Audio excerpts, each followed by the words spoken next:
Hello there, folks. Sorry to keep you waiting, but it's only like a minute over, so it's like, yeah, whatever.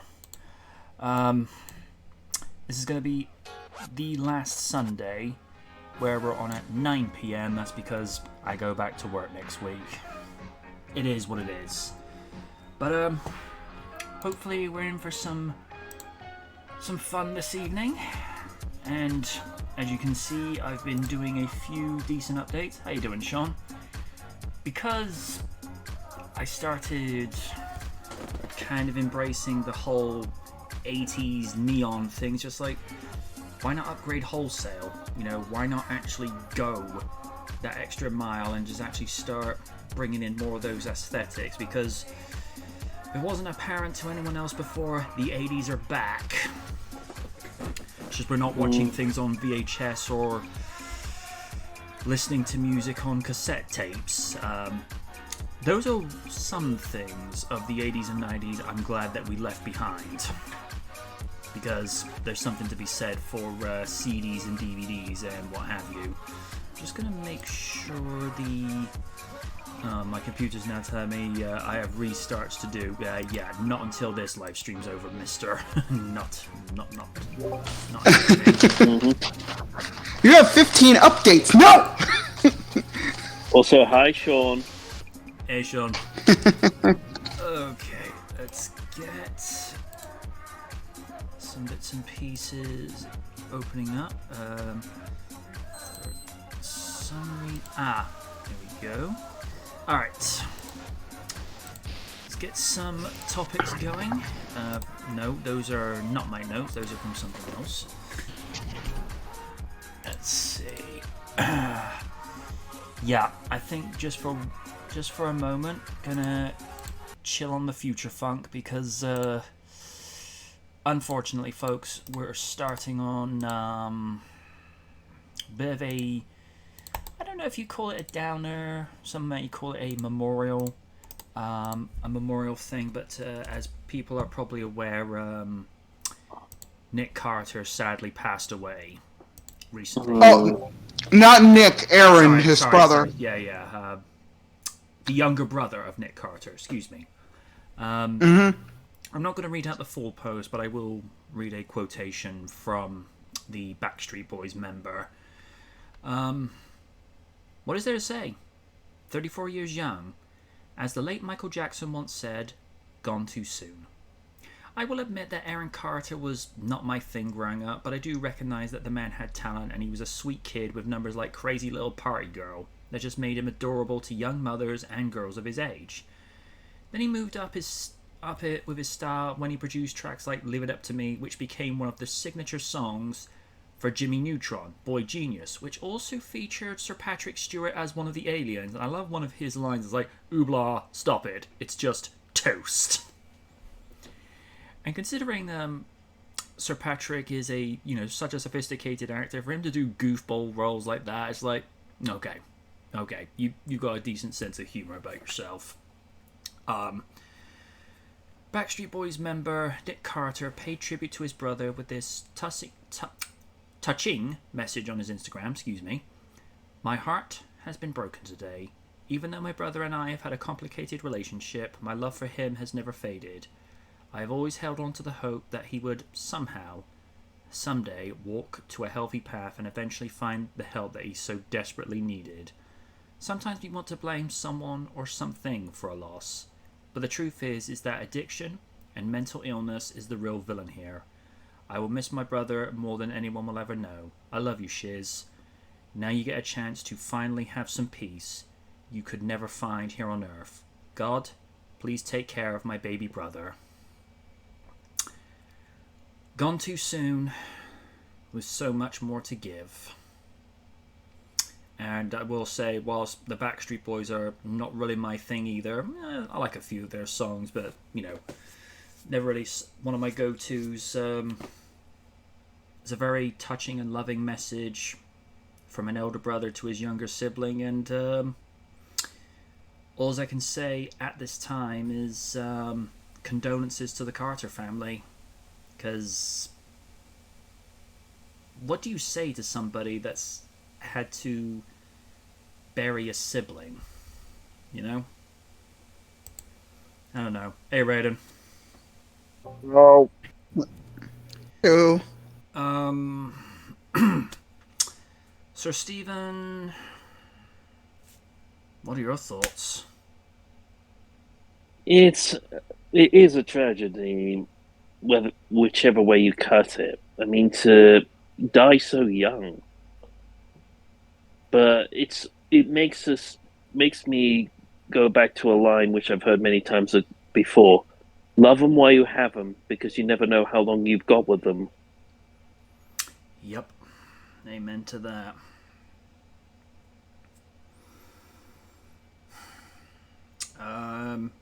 Madam President?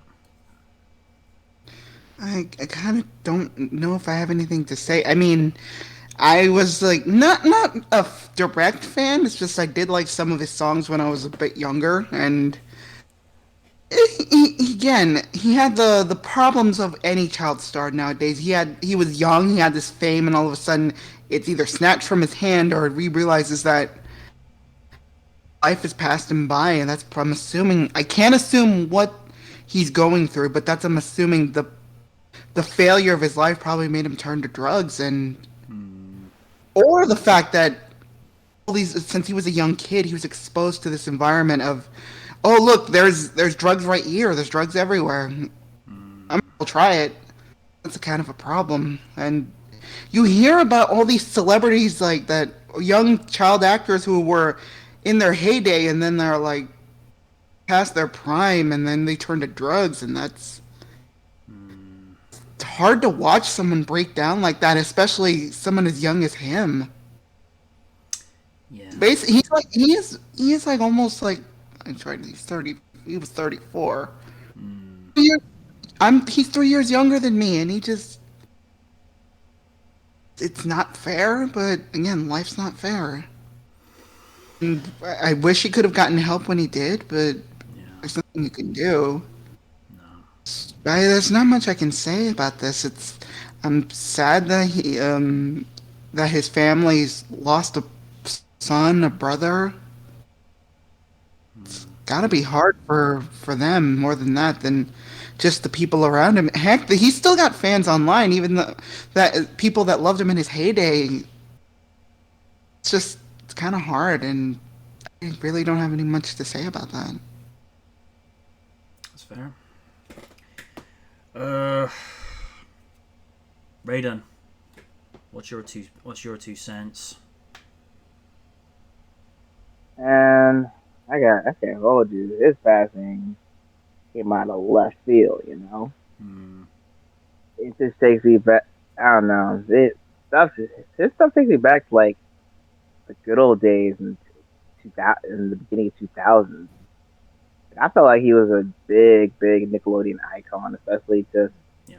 lending his voices to a lot of projects like the Jimmy Neutron movie, to many other things. He goes in. I think he guest starred in a Lizzie McGuire episode. I think it was a Christmas episode. Yeah, it's same shit, different day when it comes to these child actors. Like Liz said, yeah, it must be the drugs. You know what I mean? So I don't know. There's nothing I can say. It's like shit happens. It's basically people die every day, even if it's a celebrity or not. It's just your lesson, like, live life to the fullest. You don't use recreational drugs to just create a high that, in a sense, was never there.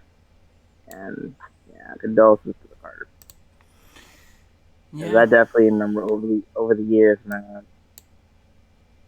Shit was going left field for him and Nick Carter. Let's not forget. But I'm happy to see Nick got his life together and still doing tours with Backstreet Boys. And for Aaron, I don't know. You never hear about him until never hear about them until they're gone. Simple as that. Yeah, so all I gotta say is R.I.P.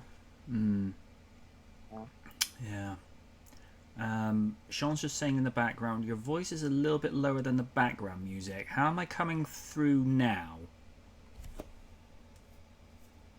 Because I know we've had... I know that, you know, this show's always had a bit of an up and down thing with regards to, you know, audio problems, because there's always something. So I'm just trying to hear from his end. Steve, how am I coming through on Twitch itself? Is it true what he's saying? Am I coming through lower? No, I'm hearing you okay. No, this is through the TV. This is not through. Yeah, it's through the TV. Okay. All right. Okay.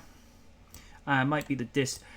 I think I might know why. Because right, I was in one of Oni's streams the other night, and because it was at a point very early in the morning, this is almost like living back at the house with my brother.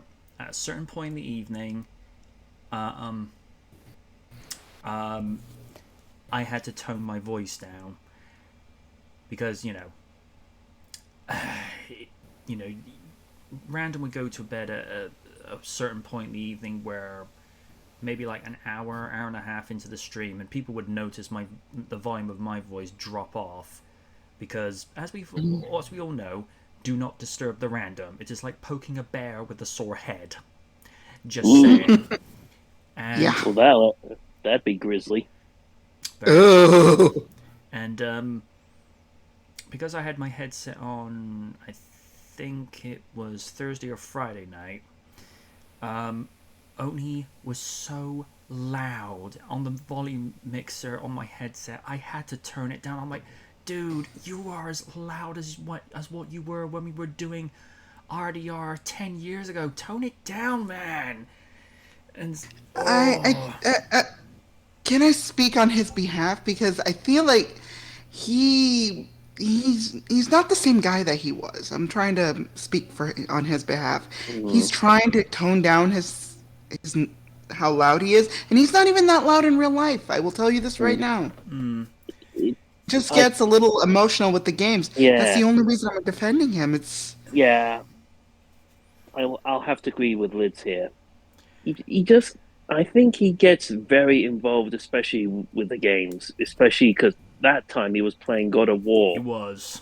Yeah. And anyone who's anyone will tell you that especially with the way that the story is done in that game, you get so engrossed in it. Yeah. Which is why I'm looking forward to Ragnarok. But then again, I'm going off topic again. Yeah, right. I'm trying to say this in the way that it's meant. I'm taking Lids' word for this because I'm not there with her when Oni's speaking at regular level. So, you know, take this as it's intended. I'm taking your word for it because I'm not there to witness it. It's just that particular, you know, that night a couple of nights ago, I get that he gets engrossed in it, but it was getting to a point where I'm like, ow, ow, ow, I need to tone that down. Yeah, the only reason I made the ow ow ding is I said ow because again that was a joke because I'm playing up the fact because that's his Twitch persona. In real life, he's not that loud. I'm gonna say that to you 100% right now. He's not that loud. Okay. Alrighty then. Now let me see if I can get the background music to where. Right. Right, now Sean, I've got the background music playing again. Tell me if it's fine.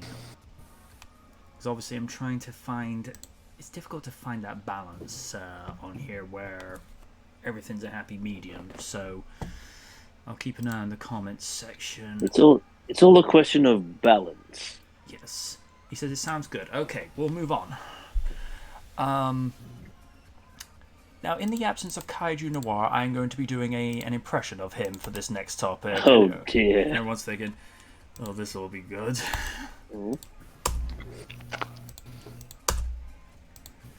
Right. Black Adam remains in top spot at box office. Hang on. For third straight weekend. As I saw Black Adam last Tuesday, I can honestly say from my perspective that it's worthy of its recent box office takings. $100 million domestic in its second weekend, which will add 18.5 million to its domestic total in its weekend 3. That brings its domestic gross to $137.4 million. The critics deem it to be a disappointment. Okay, but then again, these are the same people back in '99 who thought the Blair Witch Project was a magnum opus. Okay, okay, whoever's Kool-Aid you're drinking from, critics, is most likely sour. But given how you walked around praising Feedbusters and berated Ghostbusters Afterlife and chastised people who despise the former and praise the latter, well, to quote the late Helsing 920, that's because there are people who have taste. One day they will learn. Take on the audience, and they will lose. For the customer is always right. Now imagine Kaiju Noir is a customer and he's talking to a movie exec. Hey sir, I notice you have a Godzilla shirt. You are very observant. Would you like a Godzilla movie done in CG where he's voiced by Fran Drescher and complains about monster splaining? Oh good lord no. Consider it done. We'll call it Godzilla, Rise of the Feeg Raidens. I'm walking away. Don't you want to hear about a Megan Fox-led Sailor Moon where she smashes the Wizardarchy? No, because... Excuse me? Shut the fuck up! You get out of here! No, because It fuck has a you... real explicit scene with tuxedo mask. No, because fuck you, that's why. I rest my case. And Sean says, but there is no Ghostbusters reboot. Very good, sir. Yeah, we don't talk about that. Nothing happened in 2016. Mm-hmm. Except Independence Day Resurgence. Yeah. What are you talking about? We're not talking about that ever again.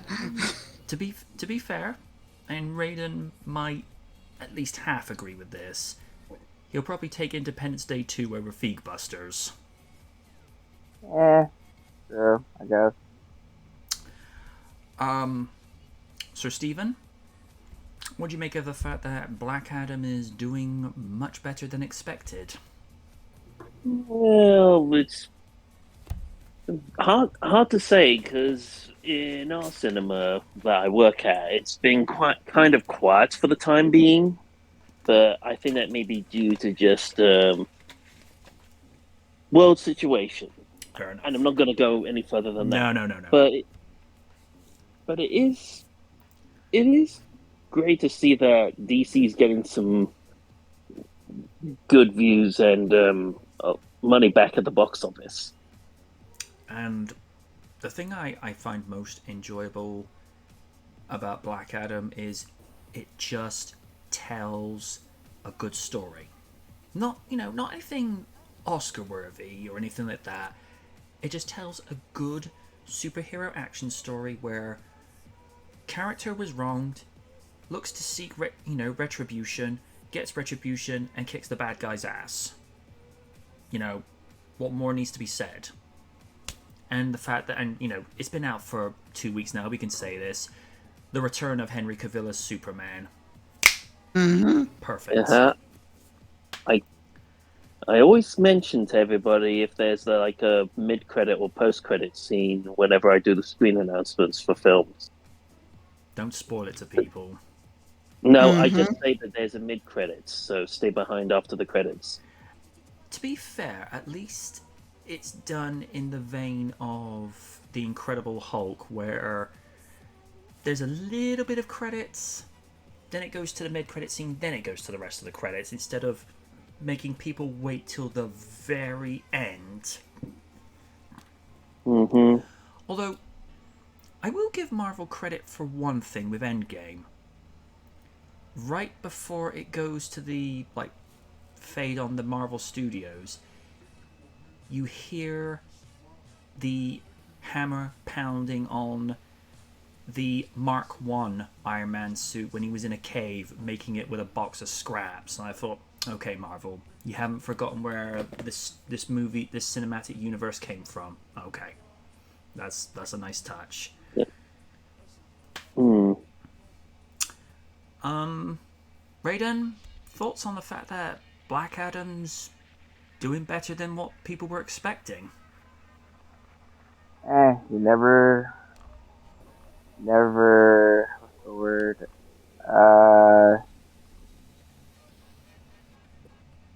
Never bet against the underdog. That's how it is, for this movie. Even though I'm not interested, I'm happy that it's doing well. I'm glad the Rock's getting more recognition, especially bringing back Henry Cavill Superman. Like, people have been wanting that for so many years. Yep. So, especially you, MJ, because I feel like a lot of the times Henry Cavill as Superman never got that much recognition because the way he was just being pushed. In his first movie, that was pretty decent. Second movie, then he died, and Justice League happened with that really bad CGI face. We don't talk about that. Yeah. But yeah. So yeah, he definitely deserves to get a lot of recognition, and a lot of people really want to see guys like Black Adam, but I mean, there's so many times that there's a movie that has a character that people really don't know except for comic book people do. But like I said, never bet against the underdog. So happy for Black Adam. It can finally build like its own universe. Hopefully, after just. In a sense, the clusterfuck that was the original DC. Simple as that. Yeah. Madam President, same questions to you. I have to say that. Oh, hold 1 sec. Sorry, hold on. Don't worry, folks. He'll be back.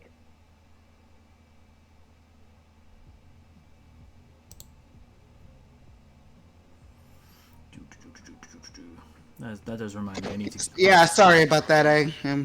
Oni was collecting some trash. It's okay. All right, so I'm glad that the movie's doing well, and I would like to go see it. Maybe just or if this feels more like I'm going to probably watch it on Blu-ray or when it comes out later. I feel like I just need to see it, just to say that I watched it. Again, a lot of stuff has been spoiled for me, but again, I don't care. Spoilers don't really bother me unless it's something I really want to know about or see. Like, no Pokemon Scarlet or Violet spoilers for me, thank you. I'm just going to be over here, just not looking at that over there. But, I'm just... Go on. I'm glad the movie's doing well, and I'm glad that it's surpassing the critics' expectations, because let's be honest, the critics... And I kind of don't listen to critics nowadays. If other people that I trust say that the movie's bad, I'm gonna take their word for it. But if it's a critic that gets paid to say that the movie's bad, it's like, who are you listening to? Your wallet or the audience? Because I think you're misconstruing what's going on here. So I'm glad the movie's doing well. That's kind of all I can say about that. Like, really. Yeah. And like I say, we don't want to hear a Fran Drescher sounding Godzilla, nor do we want a Megan Fox Sailor Moon. No, you give me that, and I will hurt you. I will hurt you. Oh my god, So, fellow sailors, I'm gonna get a mocha latte and smash the Wizardarchy. So basically, don't show you that Paris Hilton of this Halloween dressed up as Sailor Moon. What? What? No. Okay, it was fine when Sasha Banks did it, but no, don't show me that. No. To be fair, off topic. Hmm. He hasn't really been doing anything. Not really crapping on her, but she's been keeping it a really quiet life. I'm like, her former best friend, and I gotta say, her and Sailor Moon gear, and I hear she was a fan of it back in the day. Not bad. Okay, I will give her that, because again, I found out that she was put in a school where, when she was a younger kid, she was put into a school which was basically like a fucking boot camp. And that sounds terrifying. So no, no, thank you. No. So again, as much as I didn't like her back then, I have to have some respect for her. All right. I don't know how Twitter, not Twitter, although Twitter is doing a lot of rounds at the moment because of under new ownership. We'll leave it at that. Sean says, a lot of critics really don't know what they're talking about these days. I'm beginning to question if they ever did. But I don't necessarily think I'll get that much problems for what I'm about to share, considering it only seems to be YouTube that Mr. Beast stuff tends to get censored whenever I do share, so I don't know how he is with Twitch, but we'll try and experiment, and if something gets flagged up, then we'll know not to use it. But this is something that's actually quite touching. He is basically him and The Rock playing rock, paper, scissors. Oh my god. It's one of those, just appreciate it for what it is. Alright, let me just quickly refresh it just so, there we go. I'm at the start of it. Give me a moment. It just automatically starts for whatever reason when I click. Yeah, that's what shorts do. Yeah, They start, they don't let you. Yeah, that's why I've got it as, as nearest to the point as possible. Yeah. Okay, I'm ready. Okay, same here. I did the best I could. In 3, 2, 1, play.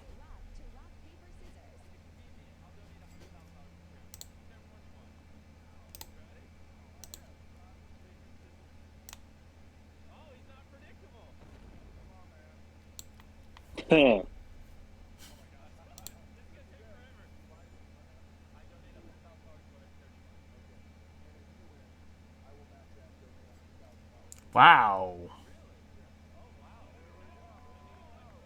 Ooh, challenge. He's just getting warmed up, folks. Oh god! The winner!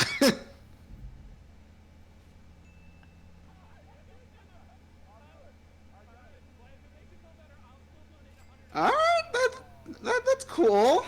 Yeah.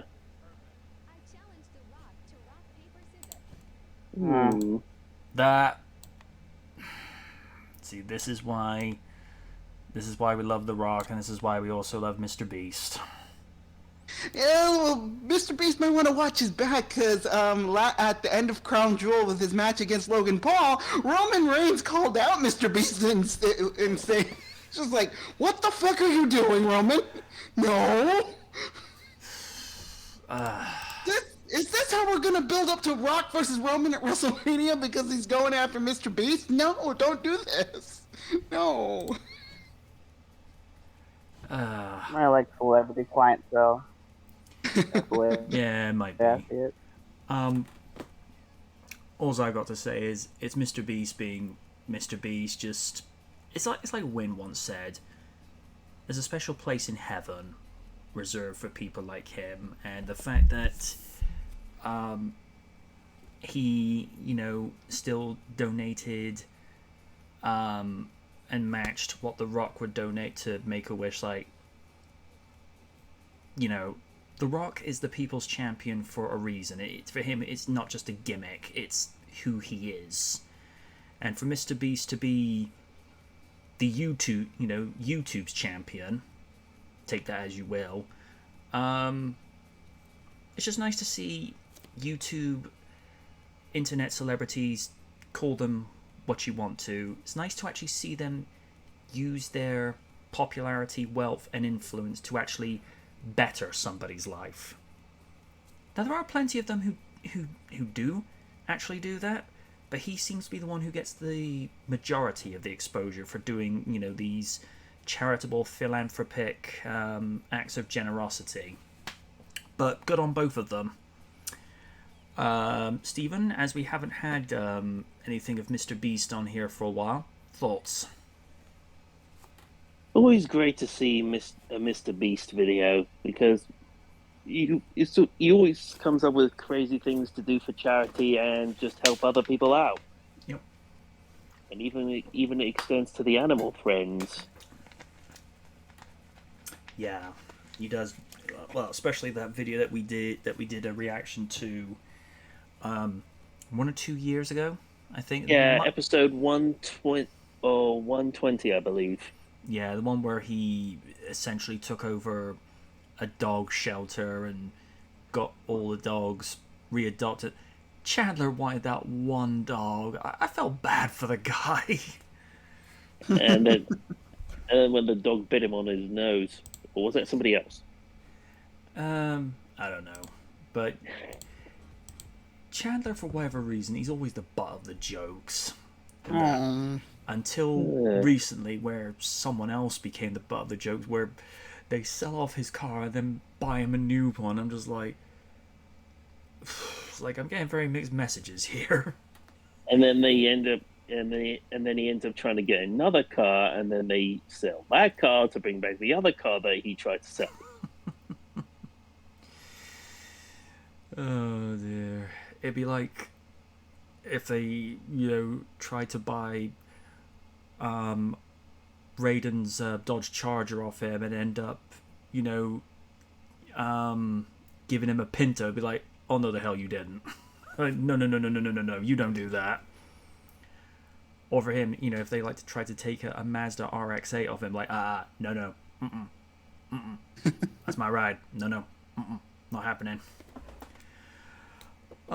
Speaking of Raiden, thoughts? What else is there?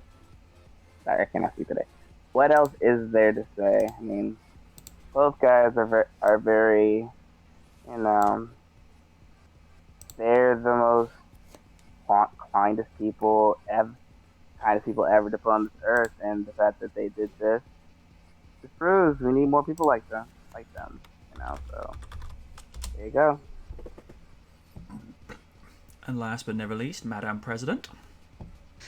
It's a nice video. I'm glad that he's still doing his thing. And it's again, it's not much to add. It's Mr. Beast doing what he does best, and that's give back to the community that needs it. And Make-A-Wish is a good organization to give back to, and it's a funny way to give back. It's like by challenging The Rock to rock, paper, scissors. It's like I see what you did there.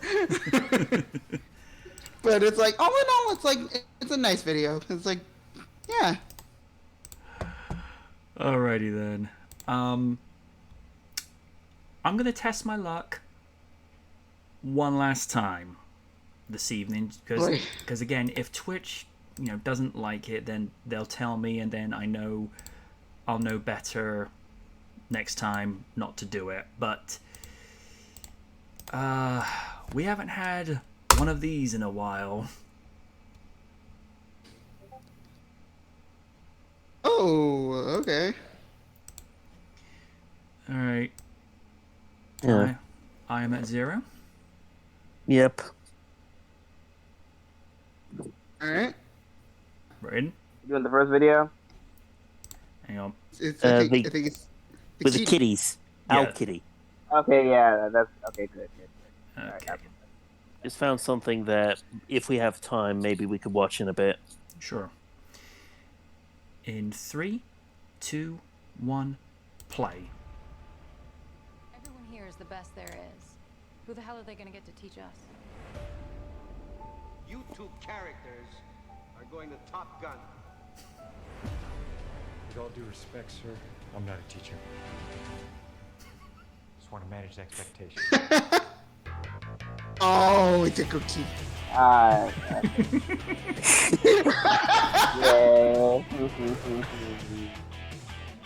Oh, Oh, it's adorable. It gets better. Yay!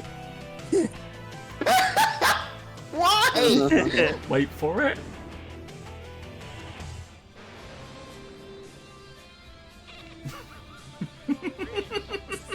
Yay! What the hell? That's a nice callback to the first movie. Oh my god. Extending relations, extending communication to foreign relations. maybe we should pause for thought there. Ugh. Sorry, I couldn't help myself. I love it whenever that channel comes up with new parody type trailers. I saw that, I couldn't stop laughing. The fact he was able to, how Kitty was able to stick up her middle claw like that. But yeah, I did like that callback to the first movie. That's decent, and I think in real life, jets are not able to do that. Because that just kind of defies the laws of physics. Oh, Sean's going, cat, no birds are safe from me.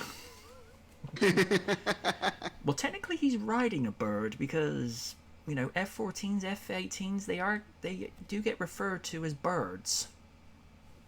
Just saying. Fair enough.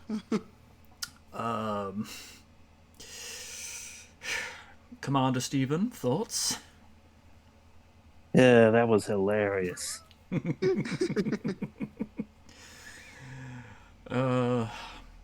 Lieutenant Cyber Raiden? Super cute. I mean, that's all it is. That last part just, I don't know. That's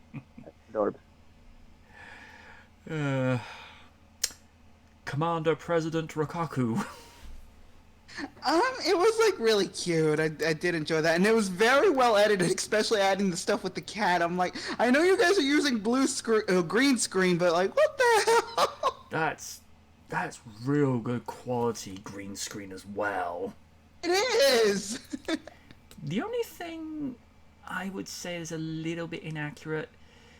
Her fur shouldn't be blowing in the wind when she's in the cockpit.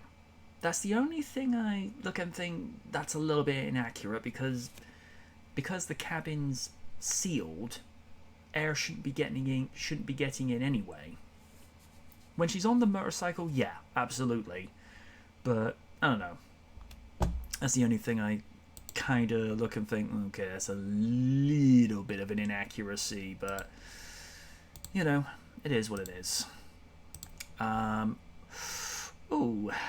Speaking of things pleasant, Raiden may or may not take to this. Depends on what his reaction is.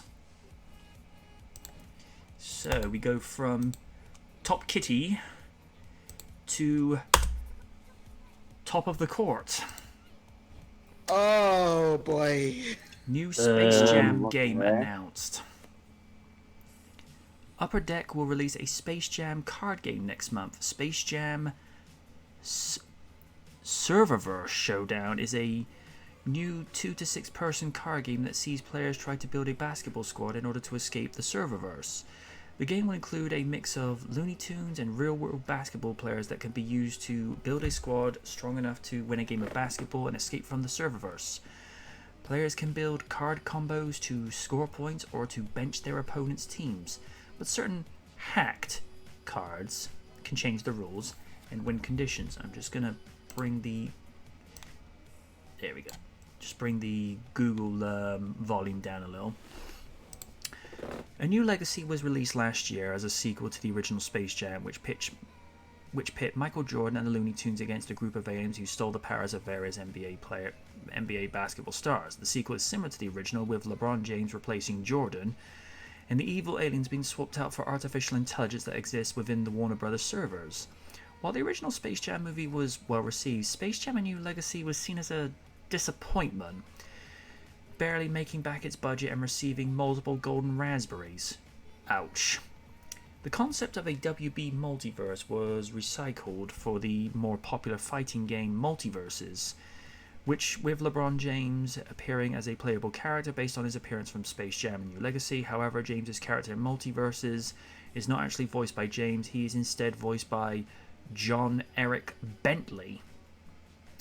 Space Jam Serververse Showdown will be released on December 16, 2022. Raiden, thoughts? Mulligan, no disrespect, but it's like, okay. Card game, that sounds cool, but if it doesn't involve, like, I don't know, like, OG or whatever, I'm not gonna care less at this point. Would I be right in thinking that Sir Stephen will call a mulligan as well? Hard pass. Madam President? Mulligan as well. I'm sorry. It's like the first Space Jam was fine. I don't see why they needed to make a second one. And then the fact that we have this. Again, I watched Oni play the Space Jam arcade game. And I'm good with that. Even bad. though it was, I had to play with that with Oni just to test out like arcade stuff. I did okay with it. It's just that's not the problem. It's just that it's. I wish it had been a better IP, but again, whatever. It's what it is. Okie dokie then. Let's see. This next piece of news concerns PlayStation 4 fans. PlayStation shutting down PS4 exclusive next year, making it unplayable. Sony is shutting down a PS4 exclusive next year, making the PlayStation game unplayable in the process.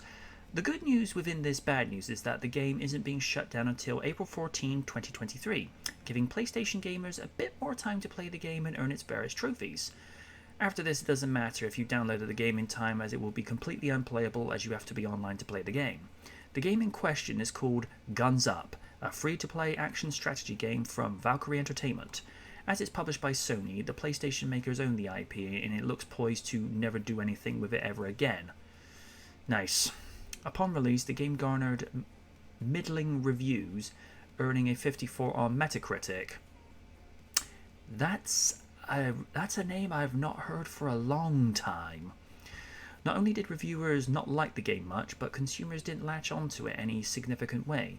Despite being free to play, Guns Up quickly struggled to attract and retain a player base when it was released on December 5, 2015. Of course, the game's lackluster quality was the main contributor to this, but Sony's borderline non-existent marketing for the game surely didn't help either. For the first 3 years of its existence, the game was a pure PS4 exclusive, but in 2018 it came to PC, and then in 2022 it came to mobile devices in what was now clearly a final Hail Mary to salvage the game.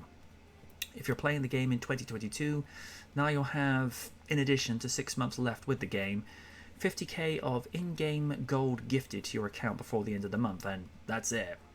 Multiplayer and all online features for Guns Up will be terminated and no longer be available starting 14/23. That was weird. Sorry. As you have to be online to play this title. This game will not be playable starting 4/14/23, reads a banner on the game's official website. 50k gold will be gifted to all the current accounts before the end of the month. Enjoy and thank you for your support. For more PlayStation coverage, including all of the latest, or not just the PS4, but all of the latest on the PS5 and PlayStation VR 2 as well, click here, or alternatively peep the relevant links below. Apparently there's a Gran Turismo movie with a Spice Girls member. Huh? Okay. Oh, sorry. Hold on. Sorry. A Gran Turismo movie with one of the Spice Girls and a Black Adam actor. Okay, I might just check this out later just to see how stupid it gets. It's Hollywood. What else do you expect? Sorry about that. One of the sites I was looking at decided to play videos on there for some fucking reason. Well, the link I've got is just playing a Ragnarok review in the background. It's weird. Sean's just go, oh, come on. So, Stephen, thoughts on the fact that Sony didn't really put any effort into this game, and now they're just getting rid for those that might have actually wanted to play it? Doesn't really surprise me. With companies like Sony, if it doesn't make a profit, why continue to put it out there? And considering they're trying to move more games onto the PlayStation 5 now, it makes sense that they try to take away a lot of the assets away from the PlayStation 4 to try and kind of coerce gamers into getting the PlayStation 5, etc. Yeah, I'd agree with that. Raiden, thoughts? I got to call Mo on this part. I don't know. All right. Yeah, it's. I mean, honestly, Sony does this a lot of the times when things are inactive or not playable. I mean, I get it. Okay, let me take back my mulligan for a bit. I'll say, like I said, this doesn't surprise me, I guess, because I don't know why are they still stuck on PS4 when they have the PS5. You know what I'm saying? Hmm. So is that the point where if you want to go next gen, be next gen.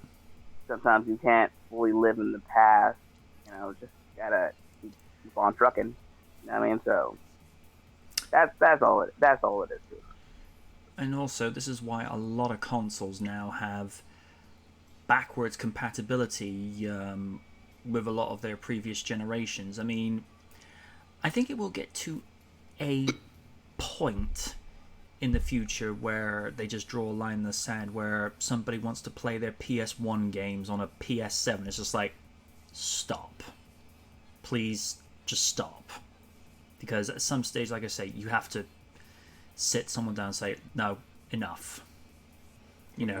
It's fine when you're able to play PS2 games on PS3 because the PS2 lasted a hell of a long time.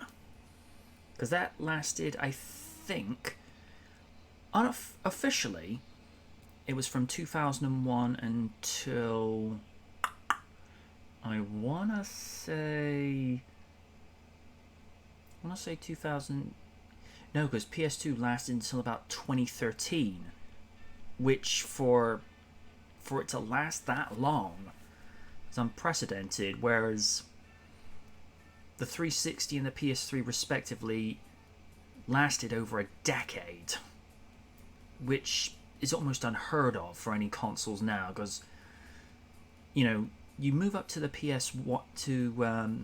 Xbox One, and then the PS4, and then some 3 to 4 years later, they're already talking about the XBX and the PS5. Like, whoa, hold on! We've only just had these consoles 4 or 5 years, and your last iteration lasted a decade. Slow down. And also, they have no idea. I think the manufacturers do have an idea because that's how they squeeze money out of people. But Xboxes and new Xboxes and PlayStations are not cheap. I mean, Yeah. Mm-hmm. I mean, I played the waiting game with the Expo, and I thought, because it came out, I want to say 2015, 2016, give or take. I waited until spring of 2017 until the price had come down enough to be like, okay, I can make my move.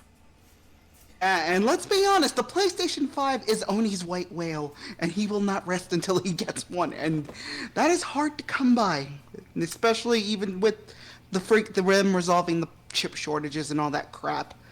So what you're saying is I should get more gift subs and donations in bits to Mr. Rakaku. I'm not telling you anything that you're not comfortable doing.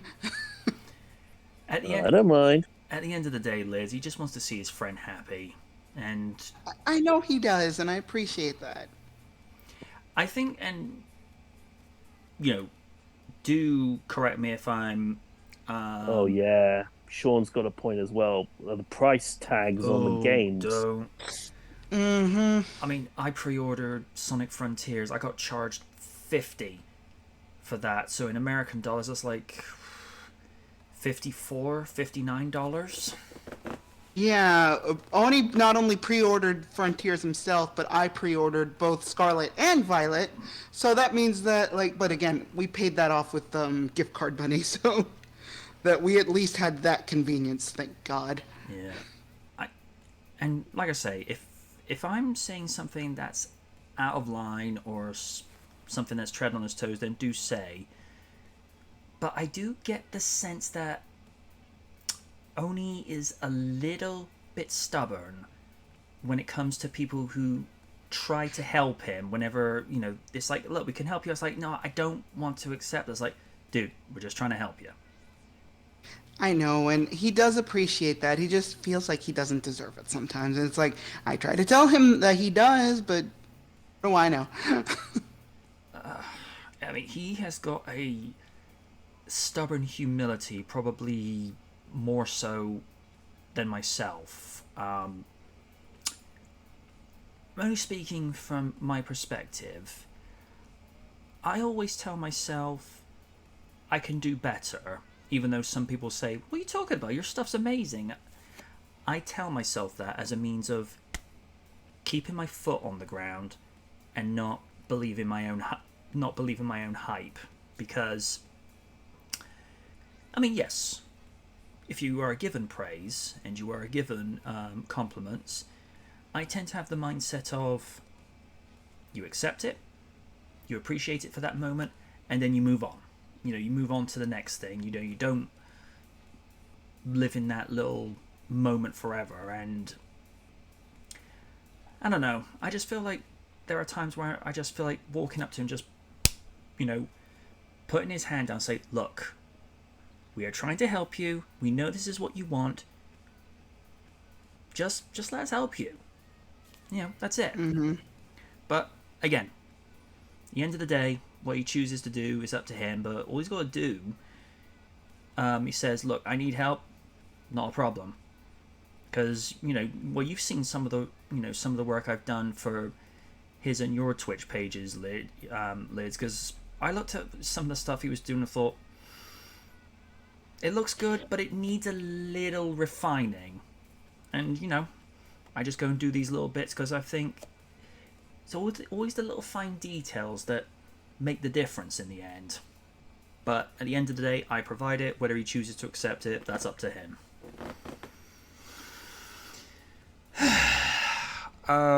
And in all of this, we didn't get Lids' opinion on Sony shutting down access to the game.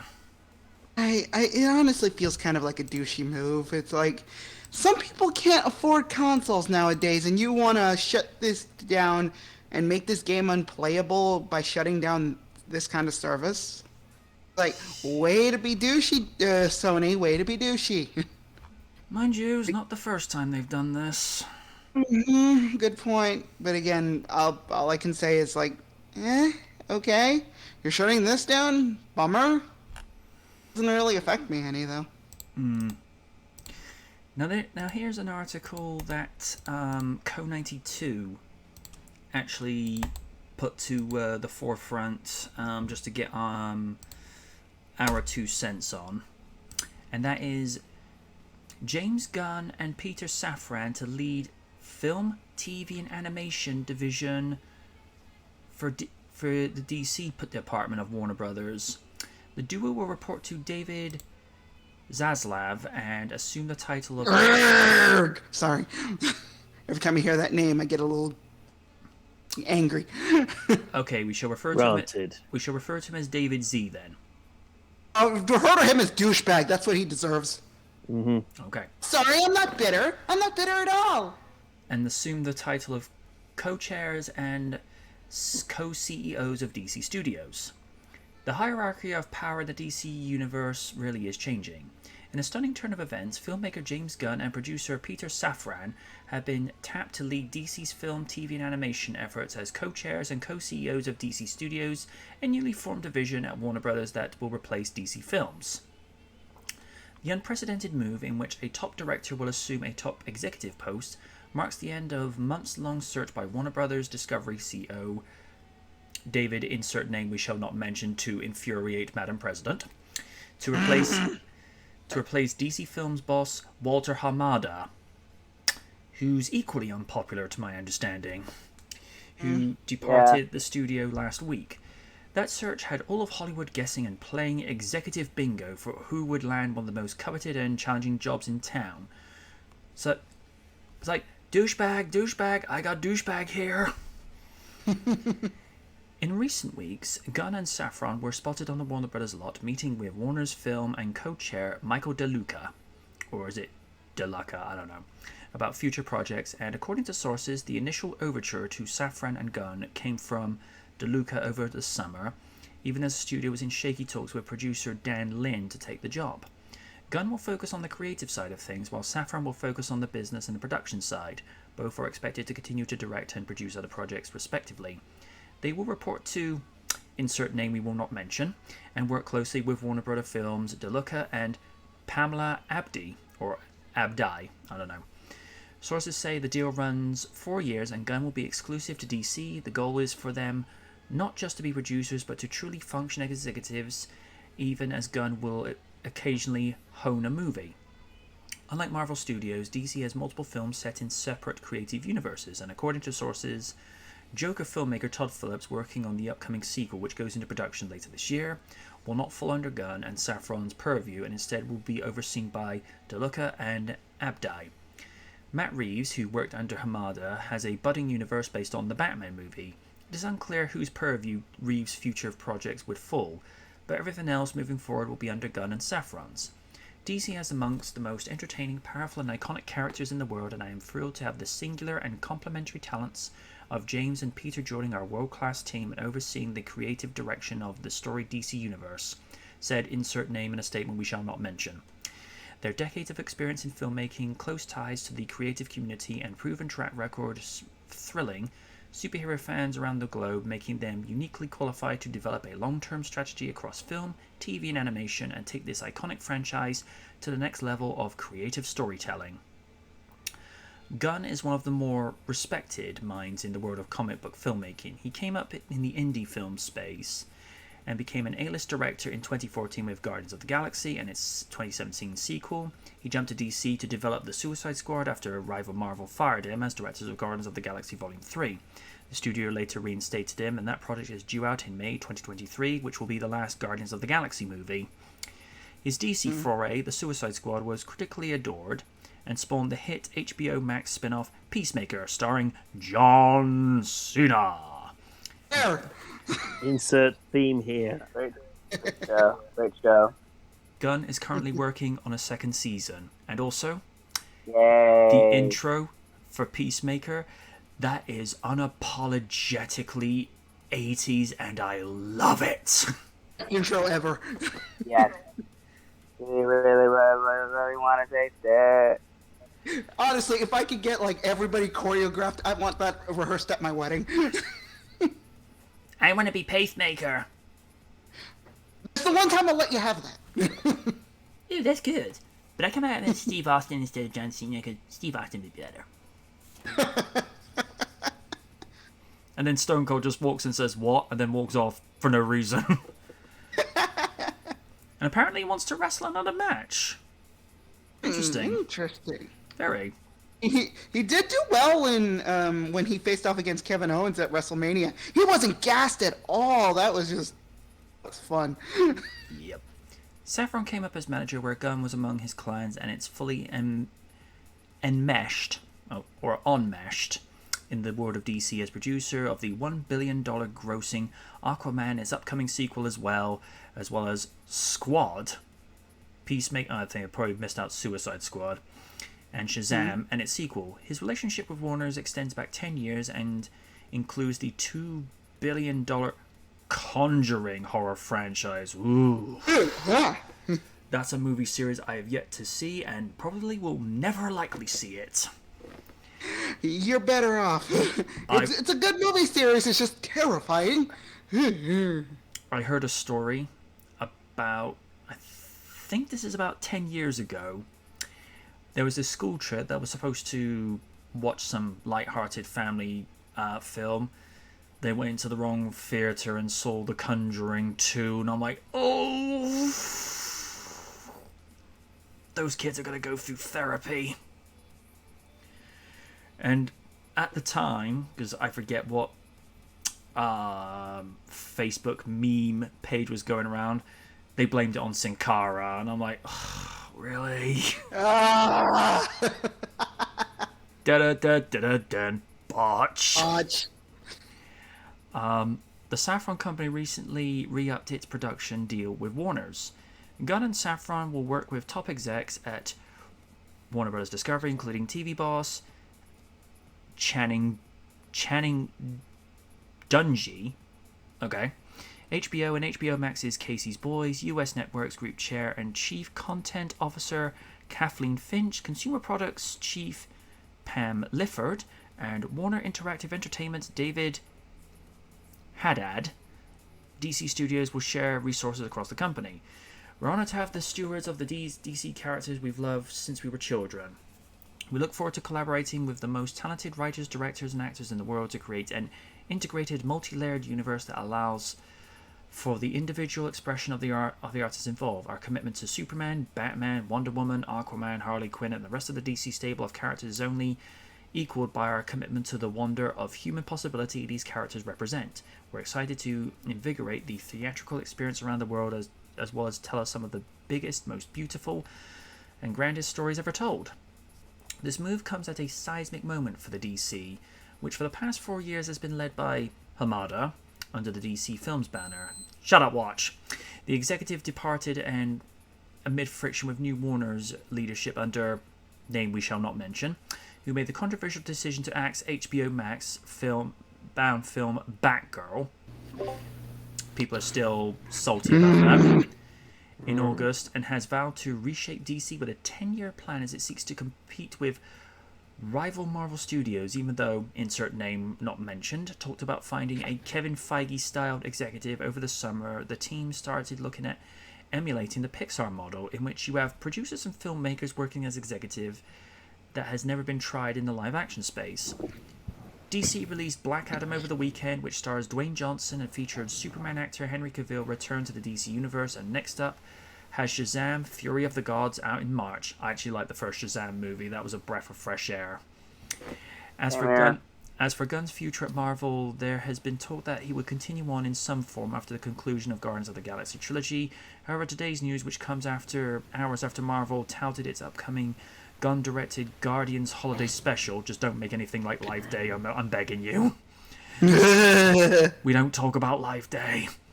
Can we not talk about Life Day, like, ever? Seems to have closed the door on his chapter in the MCU. The hiring is effective November 1 and comes as DeLuca and Abdai have been making creative decisions and overseeing post-production on anything from The Flash to Aquaman and The Lost Kingdom since taking over the post in early July. We could not be more excited to have James Gunn and Peter Safran join the team and assume the leadership of the DC universe. James is a brilliant filmmaker and storyteller, and Peter is a tremendously successful and prolific producer, and to have them both committing to do work together to forge this new era for DC is a literal dream come true. We all share a similar sensibility and passion for the universe, and the stars couldn't have aligned any better. We can't wait to get started, dig in, and collaborate with these unmatched creative minds. Thank goodness the article ended there, because seriously, people, condense. Okay. It's interesting that DC and by extension Warner Brothers seem to be getting their act together finally, because for the longest amount of time nobody had a clue what DC was doing, because after Justice League and even with the Snyder Cut, which whilst the Snyder Cut even whilst it has its own issues compared to the theatrical version, and I'm going to refer to it as that because we don't want to give the director of that movie any credence in any shape, form, or fashion. Like I say, Snyder's Cut has its issues, but by comparison, Snyder's actually works. It keeps the tone. excuse me, it keeps the tone from Man of Steel and Batman v Superman, and it went with the vision that it should have gone with. And just to get onto a slight tangent, there are some people, I might have mentioned this before actually, there are some people on some YouTube pages that feel as though Superman wearing a black costume, a black suit, is not very Christian because black is the color of sin, and as some people have pointed out, you do know that's a reference to his solar collecting suit from the comics in Doomsday, where he used that suit to soak up more of the sun's rays to heal himself. But then again, as Wynn once said, these overzealous loonies would know this if they actually picked up a comic and actually did some research. But alas, we'll just have to see by the time we get to, say, let's say for the sake of discussion, 2026, when we see the plans put in motion that DC are doing, where, let's say by that point, we've had Man of Steel 2, finally, Justice League 2, a new Batman movie within the DC universe, and probably the Batman 2, Batman Continues, words to that effect, and we get, because there is supposed to be a third Wonder Woman movie, isn't there? I think so. I believe so. If we can get a Supergirl movie done as well, because we know that the one in the Arrowverse is completely different to what's been operating in the Snyderverse and various other movie continuities. Honestly, I'm just sort of thinking out loud here. If you can get an actress, say, that has the acting capabilities of Gal Gadot, but has the appearance of, say, Anna Kournikova in her prime. Imagine her in a classic Supergirl outfit. Imagine how that would look. It's just that, and I'm siding with Corey from Double Toasted on this one. It'll help us wash out the horrible taste that was 1984 Supergirl with Helen Slater. Oh my god. Oh, God. To steal a line from Raiden, he went in on that movie. Mm-hmm. Then again, he also did the same for Superman 4. I still need to see the rest of that review. Oh my goodness, he did not spare any prisoners. Including making note of the fact that they gave Lex Luthor Oompa music, and I'm like, ugh, it's like... Oh, God, I forgot about that. And it's so weird, all these years later, seeing John Cryer as Lex Luthor when he started off as Lenny Luthor going, oh no. It's one of those very surreal moments, but it is what it is. To our own Man of Steel in Sir Stephen, what do you make about with the article that's come from this, and what do you... I'm going to ask this into like 3 sub-questions. What do you want to see happen from DC in the next 10 years? What do you think will happen, and what do you not want to happen? That's a very loaded question. I mean, I just feel as though this decision may have come too late for the company as a whole, because I've heard lots of bad things that have been going on because of the whole Cutson thing, in terms of, especially with the animation department. That's usually where DC excels. Yeah. I'm just wondering if to cut costs they're going to do more live action things rather than animation, which is gonna hurt. Was gonna hurt a lot of fans because there, been a lot of the Justice League movies that have been major hits with people, especially with the death of Superman and the reign of the Superman continuity. I did actually like. I haven't seen the follow up, but I did enjoy the Death of Superman movie where you have the new 52 characters in there. Look, that's essentially what they are. It's DC trying to be like how Marvel was with the Ultimates, where everybody's a douchebag, except for Batman, because are you going to walk up to Bat and call him a douche? Really? Didn't think so. Were you done, Steve? Steve? Oh, there he is. There you go. He's having tech issues. It happens, folks. Sometimes I think it's just, sometimes it's just issues with his network setup at home. And speak of the devil, here he is back again. Right. Steve, did you have anything further to add to that, or were you not done? I just think it could be dangerous having two people in charge of every bit of media, whether it be cartoon or live action related. But I feel you. We'll just have to wait and see. I mean, say what we will about the state of Marvel at the moment, but at least if it's one executive in charge like Kevin Feige, it's not going to be two people butting heads. Right. This is not the best analogy, but you can get the context of this.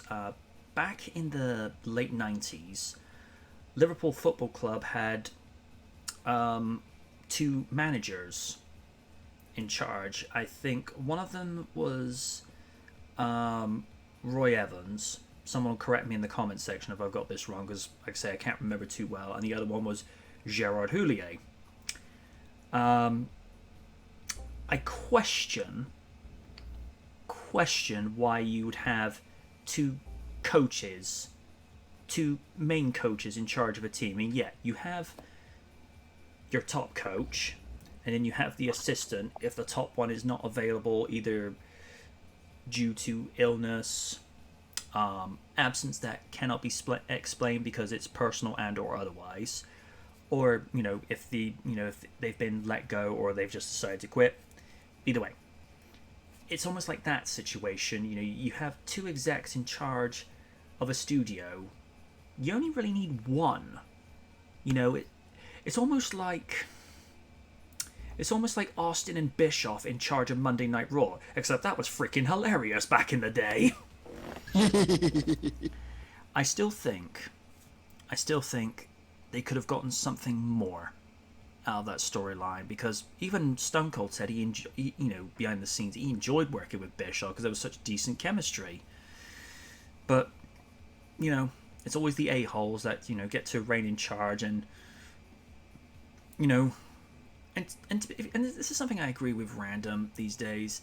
If you have as many McMahons in charge at that time, why do you need general managers? I mean, the concept of a general manager should not be existing in this day and age. But that's neither here nor there. Raiden, I pose the same questions to you. What do you make of this article? And with regards to the 10-year plan with DC, what do you want to see? What do you think you'll see? And what do you absolutely not want to see? Okay.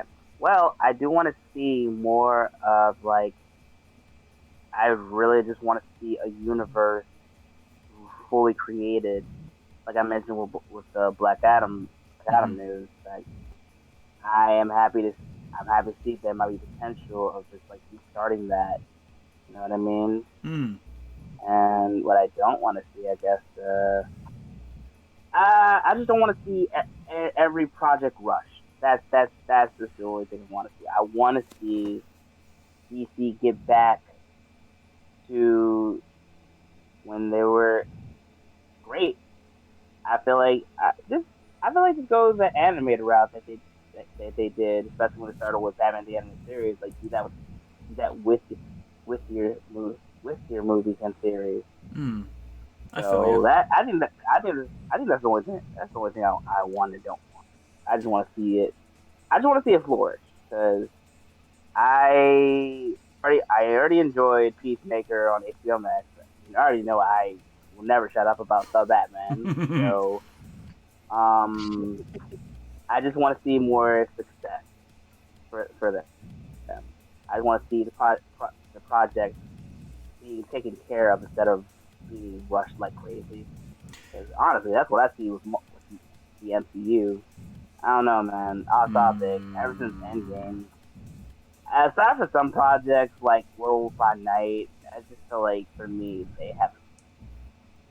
Yeah. So I just want to see DC take advantage of that and get better. And having James Gunn part of the animation, oh, that's going to be fun to tell, check out real soon. So yeah, it is. So you want to see DC pull out a Dr. Dre, only puts it out when it's ready. Yes. Because Dre, he has to be like one of the last starving perfectionists. Because I remember seeing a small clip from this documentary, and M would say something like, if Dre changed a single little beat in a track he was working on, then he would go start to change other aspects of the way that track would be in the end, because you change one part and you've got to change the rest so that everything interlocks with each other perfectly. And I suppose in a weird way I'm of a similar mindset where I'll look at something when I'm doing the editing and I'm like, it's like that's not flowing just right, and then I'll maybe shave like maybe a microsecond between one clip before it transitions to say movie footage, and then it's like, that's it flows better now. So it's like, okay, we got that, and let that be that. Madam President, did we ever get to you? No, you did not. And say my piece. Just again, I feel like this might be a step in the right direction, but there's kind of a bit of a roadblock, and that would be that motherfucker over there. He who shall not be named, because freaking. I don't get me wrong. I love James Gunn and his work, but when has he ever been kid friendly? All assholes talking about, cartoons cannot be for adults. First of all, fuck you and the horse you rode in on. I didn't know Win joined us. Yeah, just I don't understand. Like, I want to have hope for the DC Extended Universe, especially with the people in charge. If these two individuals can work together, I'm okay with that. But again, there are roadblocks that are going to be in the way. Especially with execs, again, like I said, saying that cartoons aren't intended for adults. I'm like, okay, you're wrong, but I admire your freaking boldness. Actually, I don't. You can go fuck yourself. But it's neither here nor there. It's just, I want to have hope for this, but again, the MCU, as its faults have been shown nowadays, it had more of a better head start than you. And you tried to catch up, and look what we got. We got the Snyderverse, and we all know how that ended well. Again, I'm going to be cautiously optimistic, but they're very low levels of optimism at this point. Also, I find it interesting that he goes and this person says animation is not for adults. Yeah, go watch Ghost in the Shell, Blood the Last Vampire, Domestic Girlfriend, High School DxD, and Vampire in the Guard, and come back to me. Tell me if you think that's just for kids, because I guarantee you, it won't be. Also, Their excuse will be, oh, that's anime, that's completely different. I'm like, shut the fuck up. ahem. Alright, Primal, guys. anyone? Exactly. Oh, Sean's just gone. Animation is for effing everyone, and South Park would like to have. Oh yeah, South Park. That's for kids. Shut up. South Park would like to have a word with you. Christ. Resist urge to do a voice. Doot. Doot. All right. We'll move on. We'll move on from that. Let's see. Well. This will probably concern Madam President because we're now talking about Pokemon. Ooh. Pokemon Scarlet and Violet reveals Gimmighoul as new Pokemon. Sorry. The Pokemon Company has officially revealed the name of the mysterious Pokemon that popped up in Pokemon Go yesterday. The new Pokemon is Gimmighoul and has two forms, a chest form and a roaming form. The roaming form was seen yesterday in Pokemon Go, while the chest form can be seen below and shows the small Pokemon lounging in a coin-filled chest. According to the official Pokemon Scarlet and Violet website, Pokemon Ghoul is a ghost-type Pokemon while in chest form, but it's possible that it could change types once it switches over to its roaming form. Yes, that is the worst Pokédex voice ever. Do they even still use a Pokédex in the anime, or... Well, Yeah. it's technically a Rotom Pokédex, I think. Ah. Alright. A new trailer featuring Gimmighoul was also released, which explained that one of Gimmighoul's two forms is tied to Pokemon Go. Players will only be able to get Gimmighoul's roaming form by connecting their Pokemon Go account to Pokemon Scarlet and Violet, which will be made available sometime in 2023. This appears to work in a similar manner to the connectivity between Pokemon Let's Go games and Pokemon Go, although players won't be able to transfer Pokemon from Pokemon Go to Pokemon Scarlet and Violet. I wonder how many shots you can take for every time someone says Pokemon. Oh, there's a shot. Please don't. You'd get liver damage. Please no. I'm drinking coffee. Keep in mind I'm straight edge. I got you. Interestingly, Gimmighoul appears to be tied to some kind of collectible subquest. Gimmighoul's chest form has the ability to manipulate people into collecting coins for it. I didn't realize we're going into Mario Brother territory. And something happens when 999 calls are collected. Whether this is an evolution method or some other perk remains to be seen. Pokemon Scarlet and Violet will be set in the brand new Paldea region, which is based on the Iberian Peninsula in Europe. The new games are the first open-world Pokemon games with players able to explore the region without any set rules to follow. No rules to follow, huh? Don't get any ideas, Oni. The game also features the Terastal Phenomenon, a new battle gimmick that crystallizes Pokemon and boosts their attack power related to one specific type of attack. While most Pokemon have a Terra type that matches one of their two Pokemon types, some Pokemon will have alternate types, which opens up a world of possibility in battles. And let's just have a quick look at Gimmighoul. Just going straight to Twitter. Oh. Okay. Alright. Cute. You're cute butthead. I want one. Oh, okay. That's kind of cute. Oh, there's Gimmighoul. Oh, Oh. they always gotta be cute.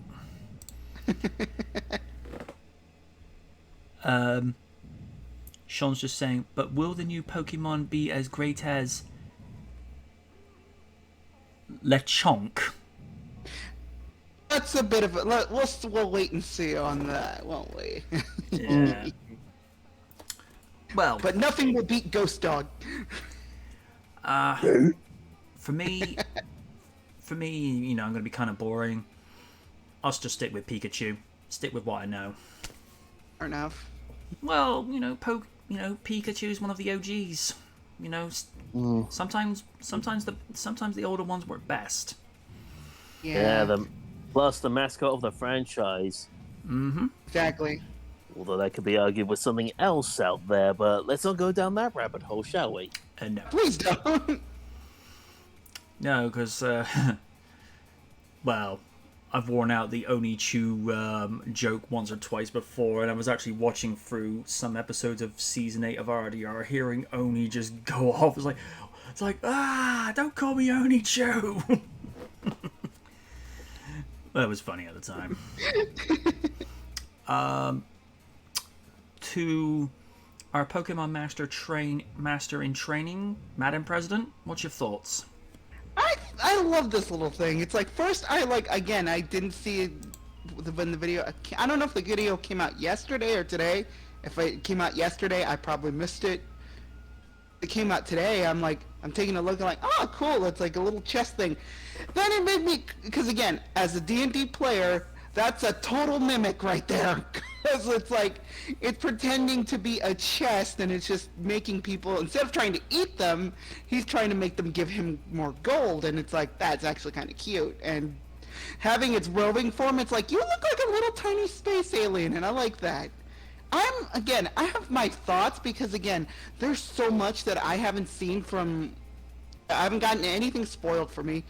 There has been very little leakage when it comes to that. They've announced some new mons. They've announced a bunch of things. They've announced a regional form of Girafarig, and I'm like, what the heck is this thing? But again, I'm thoroughly enjoying that, and I cannot wait to play and beat the game so I can make Oni play Legends Arceus. Yes, we kind of made a bet on Saturday night where if he beats me, because we're going to be playing Scarlet and Violet semi-simultaneously, right. Where if he wins, I have to play Yakuza 0, which, yay. I don't have a problem with the game. But you get to sing karaoke. But if I win, I get to make him play the Dark Souls of Pokemon.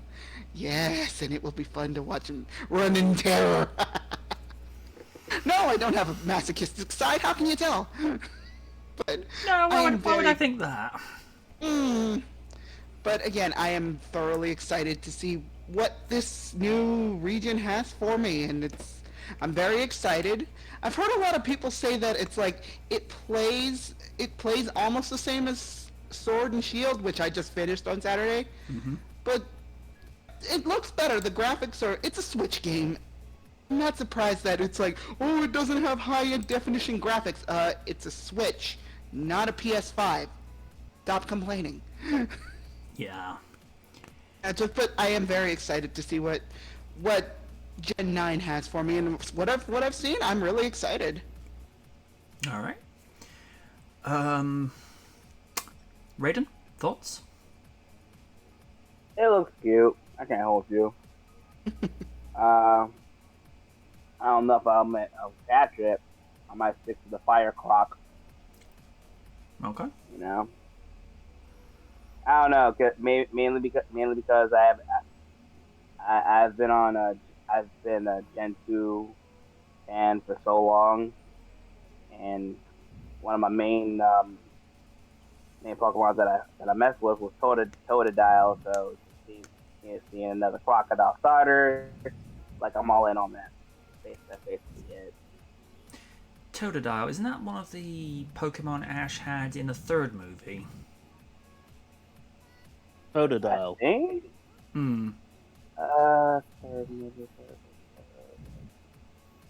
Totodile and Cyndaquil, I think he had. And the Chikorita. And Chikorita. Yeah, I like Chikorita. Sweet little thing. And was it Telehente or Elahente that was, meant to be the father Pokemon that this girl kind of conjured up? Entei. Right. Mm-hmm. That was an interesting one, and you gotta love the ending track by Innocence at the end, To Know the Unknown. That's such a heartwarming number, and hard to think that's the group that Britney Spears started with. That's wild. Yeah. They said to her, "You won't go very far." Oh boy. On a serious note with Brittany, I'm glad she's in a better place now. That's all I'm going to say with regards to her situation, because I think she's sick of hearing about it now anyway. So Stephen, your thoughts on Gimme Ghoul? Yeah, nice little addition into the Pokemon franchise. Sadly, my attentions will not be on Scarlet or Violet in the coming weeks, mainly because Ragnarok. yes, Fair enough. Yeah, you know. Alright. What's the game to? Alrighty. Cross that one off as being done. Let's see. Alright, these next two articles are going to be Superman centric, but then again, Alright. well, you know, he is back. Henry Cavill held onto Superman role in his heart even when it was outside his control. Black Adam is now playing in theaters, and the movie's mid-credit scene has a huge topic of discussion amongst DC fans who were thrilled to see the return of Henry Cavill as Superman. I was one of them. Soon after the movie was released, it was revealed that the star is finally returning to the role in more than just a cameo. Cavill has since talked a lot about his return and has shared more details with Deadline's The Film that lit my fuse video series this week. The actor talked about holding the role close to his heart even when a return didn't seem very likely.